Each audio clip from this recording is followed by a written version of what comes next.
Whoa, did you see that? I just ran through the door. Now should I jump over the chair or crawl under it? Welcome back to Stefan English, where we do English right and make learning English fun and easy. Today we're talking about something super important for mastering English, prepositions of movement. These little words help describe how something or someone moves from one place to another. Sounds easy, right? Let's run into this lesson. The most commonly used preposition of movement is to. It shows movement toward a specific destination. Check out these examples. She has gone on vacation to France. She went to the bowling alley every Friday last summer. I will go to bed when I am tired. But wait, there are more specific prepositions of movement. These include through, across, off, down, and into. They might seem similar but have distinct meanings. Let's go through them one by one. First up, across. It means moving from one side to another.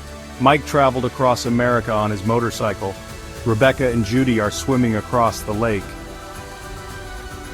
Next is through. Use through when something moves directly inside something and comes out the other end. The bullet Ben shot went through the window. The train passes through the tunnel. Then we have into, which means entering or looking inside something. James went into the room. They stare into the darkness.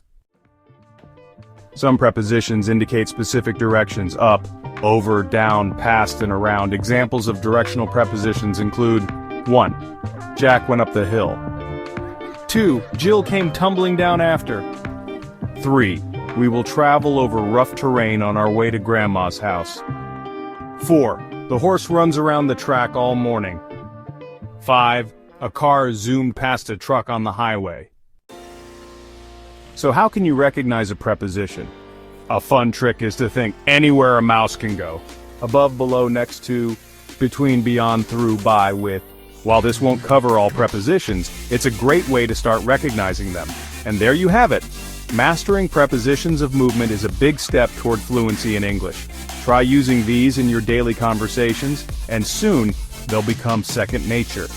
If you found this video helpful, don't forget to like, share, and subscribe for more fun and easy English lessons.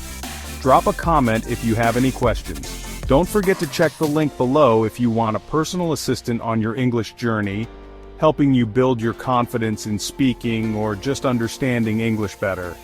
And of course, drop your examples in the comments.